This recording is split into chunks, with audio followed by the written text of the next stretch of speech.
Imaginemos un escenario por un momento. Digamos que un paciente entra a un consultorio y el psicólogo le pide que dibuje una casa en una hoja en blanco. Ajá. Y, bueno, el paciente toma el lápiz y dibuja una cabaña súper pintoresca, le pone una chimenea, humo saliendo, incluso un caminito de piedras, ¿no? Claro, el típico dibujo de la casa feliz. Exacto. Al terminar, entrega la hoja pensando que acaba de dibujar la imagen perfecta de un hogar ideal. Sin embargo, el clínico observa el papel y de alguna manera lo que percibe es un cuadro de ansiedad severa, defensas psicológicas al límite y una profunda necesidad de escapar. ¡Wow! Y la pregunta inmediata es, ¿cómo? ¿Cómo un dibujo tan aparentemente inocente puede revelar cosas que la persona ni siquiera ha dicho en voz alta? Vamos a pensar que las evaluaciones médicas o psicológicas tienen que ser como una radiografía. Sí, claro, nos encantan las pruebas binarias, ¿no? Exacto. Te rompes un hueso, la máquina te muestra la fractura y ya está. Pero la mente humana opera bajo reglas completamente diferentes. O sea, no puedes meter el inconsciente en un escáner tradicional. Totalmente de acuerdo. Y es por eso que nuestra exploración profunda de hoy me parece tan fascinante. Nuestro objetivo en este análisis a fondo es desmenuzar una de las herramientas más intrigantes de la psicología, que es el test proyectivo HTP. Que por sus siglas en inglés significa casa, árbol y persona, claro. Así es. Y para todos los estudiantes de psicología o simplemente para las mentes curiosas que nos escuchan hoy, me gusta pensar en esta prueba con una analogía muy particular. Haz de cuenta que hacer este test es como tener acceso al código fuente de una página web. A ver, me gusta eso. ¿Cómo? Sí. O sea, a simple vista, el usuario promedio entra y ve los colores bonitos, la casita, el árbol. Pero el psicólogo está leyendo el lenguaje de programación, ¿no? Una arquitectura hipercompleja de emociones reprimidas, mecanismos de defensa y experiencias de vida. Es una analogía sumamente precisa. Porque para decodificar ese código fuente, digamos, el clínico no observa el dibujo final como si fuera una pieza de museo para ver si quedó estéticamente bonito. Claro, no es clase de arte. Para nada. Busca entender la mecánica detrás del trazo. La premisa fundamental de esta prueba es que sortea las defensas conscientes. No es un cuestionario de opción múltiple donde el paciente puede calcular qué respuesta lo hace ver mejor. Ajá. El HTP permite que la persona proyecte su mundo interno de forma completamente simbólica. Literalmente, es la forma en la que la mente habla cuando las palabras simplemente no alcanzan. O cuando el ego intenta ocultar la verdad. Me parece interesantísimo. Pero a ver, pongamos un poco de orden, porque antes de ponernos a analizar si el árbol tiene ramas o si la casa tiene chimenea, entiendo que hay todo un ritual inicial, ¿no? Sí, hay un protocolo muy estricto. Porque no es como que le pasas una servilleta al paciente en un café y le dices, ándale, dibuja. ¿Cómo se construye este escenario clínico para que la prueba realmente funcione? El entorno es crucial porque, a fin de cuentas, estamos intentando que la persona baje la guardia. Las condiciones ideales dictan que se debe estar en un ambiente completamente tranquilo, sin interrupciones, con una iluminación adecuada.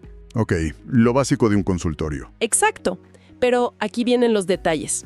Al paciente se le entregan hojas de papel separadas y totalmente en blanco para cada uno de los elementos. Una exclusiva para la casa, otra para el árbol y la última para la persona. Ajá. Y un detalle que parece menor, pero es psicológicamente vital, se le proporciona una goma de borrar y no se le pone ningún límite de tiempo. Oye, a ver, ¿por qué es tan importante la goma de borrar? Suena a que simplemente queremos que el dibujo quede bien hecho. Híjole, es que no tiene nada que ver con la estética. Al observar cuántas veces borra el paciente o qué parte específica borra compulsivamente, o si duda muchísimo antes de hacer una sola línea, el clínico ya está evaluando el perfeccionismo, la ansiedad o la vacilación de la persona. Órale. Sí, si alguien borra la puerta de la casa 6 veces, eso ya nos está dando información clínica valiosísima antes de que el dibujo esté terminado siquiera. O sea, el objetivo de este ambiente es que la persona sienta el control físico de la prueba, supongo, para que la proyección sea lo más auténtica posible. Exactamente. Claro, tiene todo el sentido del mundo. Ahora digamos que el paciente termina, suelta lápiz. Lo que viene después es esta fase que en el ámbito clínico se conoce como el inquérito, ¿verdad? Así es, la fase de interrogatorio o inquérito. Que básicamente es una serie de preguntas sobre lo que acaban de dibujar. Por ejemplo, para la casa se pregunta cosas como ¿quién vive ahí?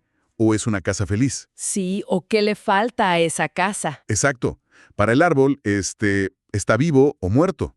¿Cómo ha crecido? Y para la persona, pues, ¿qué está pensando? O algo muy fuerte. ¿Alguien la ha lastimado? Ajá. Son preguntas diseñadas para expandir la comprensión narrativa de lo que el paciente acaba de plasmar gráficamente. Pero espera, aquí tengo que hacer de abogado del diablo, porque esto me genera un conflicto enorme. A ver, dime. Si yo soy el paciente y estoy en este proceso de preguntas, pues puedo inventar lo que sea. Literalmente puedo construir un cuento de hadas. Si me preguntan por la casa, puedo decir, es el palacio de la felicidad absoluta. ¿Cómo evita el psicólogo perderse en la imaginación del paciente? Es una excelente pregunta. O sea, si la persona miente o disfraza la realidad, ¿dónde queda la ciencia aquí para no terminar evaluando, pues, nada más su creatividad para contar historias? Esa fricción que mencionas es exactamente lo que el psicólogo está buscando. ¿Ah, sí? Sí, totalmente. En términos clínicos, estamos lidiando con los mecanismos de defensa del paciente, específicamente con lo que llamamos racionalización. El profesional no toma la historia del inquérito como un hecho literal, ¿sabes? Ok. El paciente puede estar contando ese cuento de hadas desde su mente consciente, intentando protegerse, pero el clínico cruza esa narrativa verbal con la evidencia visual e inconsciente del dibujo. A ver, danos un ejemplo de cómo se ve eso. Pensemos en un caso hipotético. Un paciente dibuja una casa con trazos sumamente temblorosos, paredes fragmentadas, sin ventanas y que parece estar, no sé, a punto de derrumbarse. Ajá. Pero en el inquérito afirma efusivamente que, y cito, es la casa más segura y feliz del mundo. ¡Wow! O sea, la discrepancia es el verdadero diagnóstico. Exactamente. El clínico no anota paciente feliz en casa segura. Anota una profunda disociación clínica. Anota que hay un intento consciente de enmascarar una realidad interna que se está desmoronando. ¡Qué locura! Esa tensión entre la verbalización consciente, que es la defensa del ego, y la proyección motora inconsciente, que es el dibujo ahí, justo ahí, es donde reside la verdadera mina de información científica. ¡Wow! Visto así, cambia por completo la perspectiva. Entonces, para no depender nada más de la intuición o de si el psicólogo le cree o no al cuento del paciente, entiendo que la psicología estableció una estructura muy rigurosa de análisis, ¿no? Así es, no es nada más adivinar. Existen 3 niveles de análisis sumamente claros. Y creo que es fundamental que desglosemos estos 3 niveles de forma sencilla porque son la piedra angular para cualquier estudiante de psicología que esté intentando dominar esta herramienta. Me parece perfecto. Comencemos con el nivel más básico, que es el nivel adaptativo. Ok, el adaptativo. Aquí el clínico aparta por un momento cualquier interpretación simbólica y se enfoca en algo mucho más biológico y cognitivo. La pregunta aquí es, ¿el dibujo concuerda con la edad cronológica y el desarrollo neurológico de quien lo hizo? Ah, claro. Se evalúa el control motor, la integración de las partes y la coherencia evolutiva del dibujo. Me imagino que es como un filtro inicial. Por ejemplo, si un adulto de 40 años dibuja a una persona usando el clásico esquema de, no sé, palitos y bolitas, de un niño de preescolar sin torso ni volumen. Exacto. Ese detalle nos arroja una señal de alerta inmensa en el nivel adaptativo. Antes de empezar a buscar conflictos emocionales complejos con los padres o cosas así, tenemos que descartar un deterioro cognitivo. O un problema neurológico. Exactamente. O un retroceso severo en el desarrollo. Es la base estructural. Entendido. Luego pasamos al segundo escalón, que es el nivel expresivo. Y este me parece fascinante porque ya no se trata de si sabes dibujar de acuerdo a tu edad, sino de la física pura de interactuar con la hoja. Totalmente. Es la huella digital del paciente en el papel. O sea, es el tamaño del dibujo, en qué parte de la hoja lo pones, con cuánta fuerza presionas el lápiz. Y aquí me pregunto, ¿por qué importa tanto el papel en sí? Porque para el cerebro, esa hoja de papel, con sus dimensiones limitadas, funciona como un microcosmos. A ver, explícanos eso. Sí, es una representación simbólica del espacio vital del individuo y de cómo se desenvuelve en su entorno.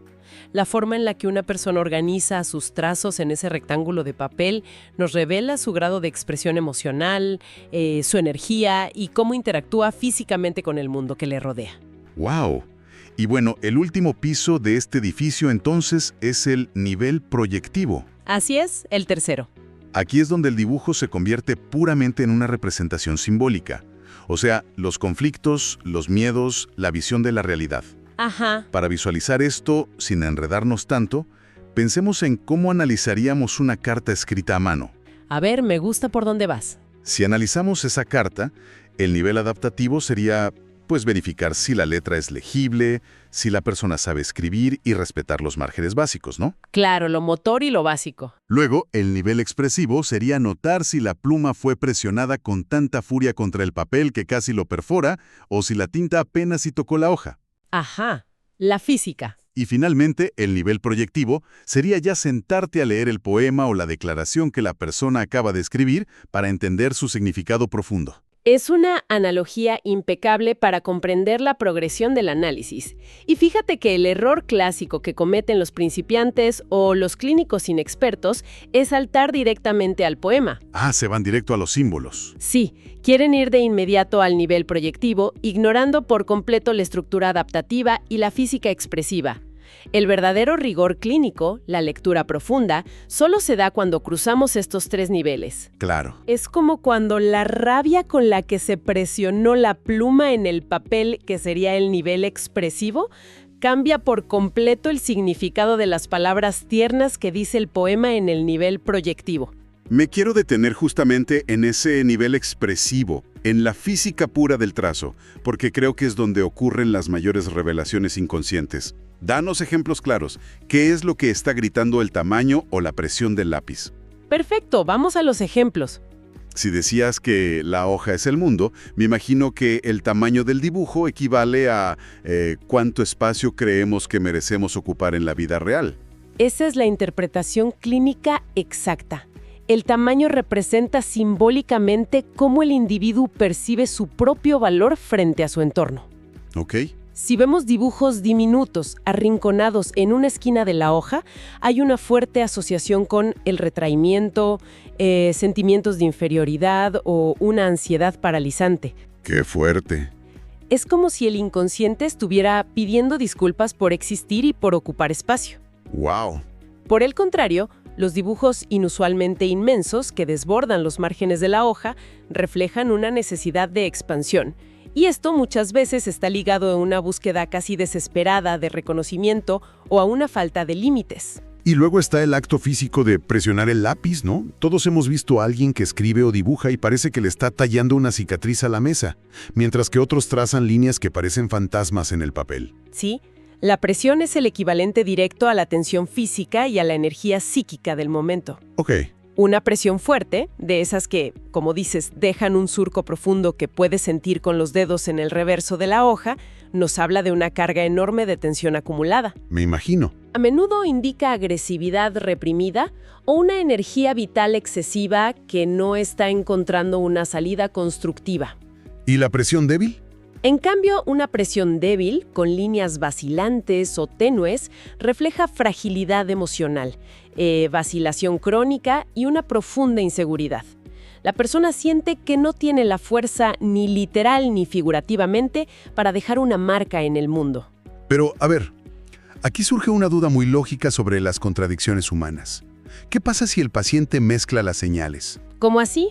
Imaginemos un escenario donde alguien dibuja una persona gigantesca, ocupando toda la hoja entera, lo cual nos dijiste que indica expansión o búsqueda de reconocimiento, pero lo hace con un trazo súper débil y borroso, que nos grita fragilidad emocional.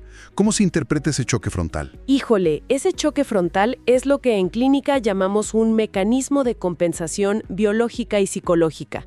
Y de hecho, son los hallazgos más enriquecedores de toda la prueba. ¿En serio? Sí, porque los seres humanos somos estructuras multidimensionales. Esa contradicción gráfica nos cuenta la historia de una defensa en plena acción. O sea, es como esos animales en la naturaleza, ¿no? Pienso en un gato aterrorizado que eriza el pelo y arquea la espalda para parecer el doble de su tamaño frente a un depredador. Exacto. No es que sea enorme ni que sea valiente. Es un mecanismo de compensación biológico porque por dentro está aterrado. Pero aquí está plasmado en papel. Es una excelente forma de verlo. El dibujo enorme es la fachada, es el pelo erizado del gato, digamos. Ajá. Estructura emocional sumamente frágil. Es absolutamente revelador. Y bueno, si la hoja es nuestro mundo, y ya vimos cómo ocupamos el espacio con el trazo, pues tiene sentido que lo que dibujamos adentro sean los pilares de nuestra existencia, ¿no? Así es. Esto nos lleva de lleno al nivel proyectivo, al significado simbólico básico de los 3 grandes elementos. Empecemos con la estructura. La casa. Universalmente, la casa en el inconsciente humano representa el ambiente familiar y la vida afectiva íntima. Ok. El hogar. Sí, las paredes de esa casa se interpretan como el ego y la estructura psíquica de contención. Paredes firmes y continuas indican una personalidad estable y con límites sanos. ¿Y si no son firmes? Bueno, si observamos paredes dibujadas con líneas desconectadas, débiles o fragmentadas, nos enfrentamos a una estructura psíquica vulnerable, a un ego que tiene serias dificultades para mantener la cohesión frente a las presiones externas. ¡Qué interesante!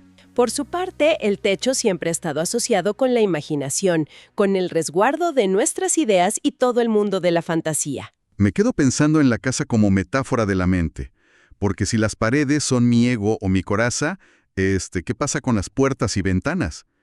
En la vida real, independientemente de qué tan gruesas sean tus paredes, pues por la puerta entra y sale la gente, ¿no? Es nuestra frontera. ¿Se interpreta igual en el papel? Exactamente de la misma manera. Las puertas y ventanas reflejan la capacidad de apertura hacia el mundo exterior y la calidad de nuestro contacto social son los puntos de permeabilidad.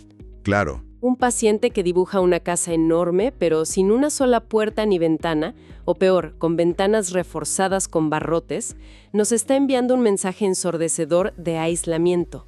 ¡Wow! Nos dice, inconscientemente, construí este mundo interno enorme, pero absolutamente nadie tiene permitido entrar. Y si la casa es nuestra coraza construida y calculada, me imagino que la forma en la que nos conectamos con la vida, con esa energía más incontrolable e instintiva, tiene que proyectarse en algo mucho más orgánico, que supongo que es donde entra el árbol en esta evaluación. Esa es la distinción fundamental. La casa es un elemento inanimado y fabricado por el humano, pero el árbol es naturaleza viva. Ajá. Por ende, refleja la energía psíquica más profunda, la vitalidad y la historia del desarrollo interior del sujeto. Es el símbolo por excelencia del crecimiento y de la fortaleza interna frente a, digamos, las adversidades climáticas de la vida. Me imagino que el foco principal aquí es el tronco, ¿verdad? Como el eje de todo el árbol. Sí, el tronco es el sostén. Representa la estabilidad emocional del individuo. Un tronco grueso, proporcionado y bien enraizado en el suelo, nos habla de una persona sólidamente plantada en su realidad, alguien capaz de soportar el estrés. Y en el caso contrario. Por el contrario, un tronco sumamente delgado que intenta sostener una copa de hojas gigantesca o un tronco que parece partido o muy frágil, nos indica que la persona siente que sus recursos internos están al borde del colapso bajo el peso de sus propios pensamientos o de las presiones externas. Llegamos entonces al tercer elemento, que la verdad me parece el más frontal de todos. La persona. Ya vimos el entorno familiar, ya vimos la vitalidad inconsciente. La figura humana es directamente el autorretrato. Es el autorretrato psicológico, sí. La persona dibujada representa la autoimagen consciente e inconsciente. Es la radiografía de cómo el individuo se percibe a sí mismo en ese momento específico de su vida. ¡Qué fuerte! Refleja cómo se siente en relación con su propio cuerpo, cómo se posiciona frente a la sociedad, y a menudo los pacientes vuelcan sus ideales inalcanzables o sus propios defectos percibidos en esa figura humana. Por ejemplo, Si le faltan las manos, por ejemplo, podría interpretarse como un sentimiento de ineficacia extrema, de sentir que no tienen las herramientas para manipular su entorno o actuar en su vida. todo esto forma un mapa increíble del inconsciente, pero al escuchar todas estas equivalencias, o sea, paredes frágiles igual a ego frágil, dibujos chiquitos igual a ansiedad, siento que hay un riesgo latente enorme. Sí, sé por dónde vas. Para quienes nos escuchan, podría surgir esta tentación enorme de creer que ya tienen la clave para psicoanalizar los garabatos de sus amigos o de sus familiares en una reunión, ¿no? Ay, mira cómo dibujaste ese árbol, seguro tienes un trauma de la infancia. Y aquí es donde la psicología clínica establece una línea inamovible, enfocándonos en la importancia de no diagnosticar solo por el dibujo, ¿no es así? Totalmente. Es vital adoptar una postura de absoluta seriedad y ética profesional. El pensamiento clínico riguroso nos exige ver al ser humano en su totalidad, no como un acertijo de papel.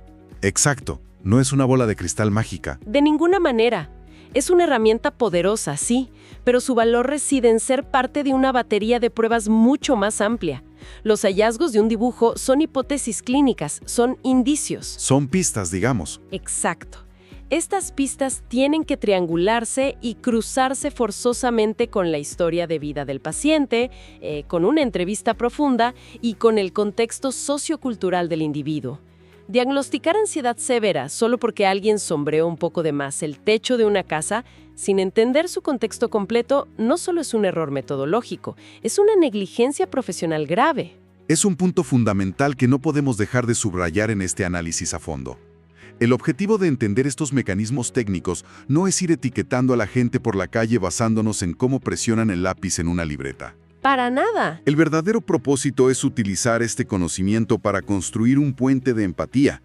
Es entender que, detrás de un comportamiento que a veces no comprendemos, hay un mecanismo profundo tratando de expresarse. Todo lo que hemos discutido hoy tiene, evidentemente, un propósito puramente educativo y analítico para quienes estudian o les apasiona la psicología. Así es una invitación a apreciar la enorme complejidad de la psique humana. El verdadero trabajo del psicólogo clínico requiere una paciencia infinita y un respeto profundo por los matices de la experiencia humana, sabiendo que un dibujo es solo, la puerta de entrada a un mundo interior vastísimo. Me parece el cierre perfecto. En nuestra inmersión profunda de hoy hemos atravesado un panorama realmente fascinante. Empezamos derribando el mito de que una evaluación tiene que ser un cuestionario frío. Entendimos la vital importancia de crear un entorno seguro y cómo la tensión entre la historia que contamos y el dibujo que hacemos revela nuestros mecanismos de defensa más íntimos. Y también analizamos cómo la rigurosidad científica exige observar 3 niveles distintos, ¿no? Exacto. Descartar problemas motores en el nivel adaptativo, entender que la hoja es un microcosmos donde mapeamos nuestra inseguridad o nuestra necesidad de expansión en el nivel expresivo. Que es la física del trazo. Así es. Y finalmente, decodificar el nivel proyectivo. Vimos cómo el trazo débil de un dibujo enorme desenmascara el terror detrás del ego inflado, tal como ese animal asustado que trata de parecer más grande. Y recorrimos el significado simbólico básico, las paredes que sostienen nuestra mente en la casa, el tronco que nos da soporte emocional en el árbol y el rostro que le mostramos al mundo en la persona. Siempre recordando la enorme importancia de no diagnosticar jamás con un dibujo aislado. La conclusión para cualquier mente inquieta que busque comprender la psicología hoy es reconocer el valor del símbolo. Vivimos en una era saturada de estímulos, de textos, de millones de palabras que a veces solo usamos para ocultarnos a nosotros mismos. Totalmente. Esta prueba nos demuestra que cuando el lenguaje falla o cuando las defensas bloquean la verdad, la psique siempre encontrará la manera de proyectar su dolor o su esperanza a través de una simple imagen en un papel. Y para cerrar nuestra conversación, quiero proponerles a quienes nos escuchan un pensamiento. Una idea final para que reflexionen a partir de lo que hemos aprendido hoy. A ver. Si comprendemos que la casa es nuestro refugio estructurado y nuestro ego, y que el árbol es nuestra fuerza vital profunda, ¿qué sucede en la arquitectura mental de una persona cuando al enfrentarse al papel altera de manera radical y extrema la proporción natural entre estos elementos? Uy, qué buena pregunta. Imaginemos un escenario donde alguien dibuja un árbol del tamaño de una moneda, casi invisible, junto a una figura humana colosal del tamaño de una montaña. Claro. De que, sin importar nuestro idioma, la tecnología que usemos o la cultura en la que nazcamos, cuando nos dan un papel en blanco y nos piden explicar inconscientemente quiénes somos, seguimos dependiendo de los mismos 3 símbolos inmemoriales: un refugio protector, la fuerza de la naturaleza y el reflejo de nuestro propio rostro, para intentar encontrar nuestro lugar en este mundo.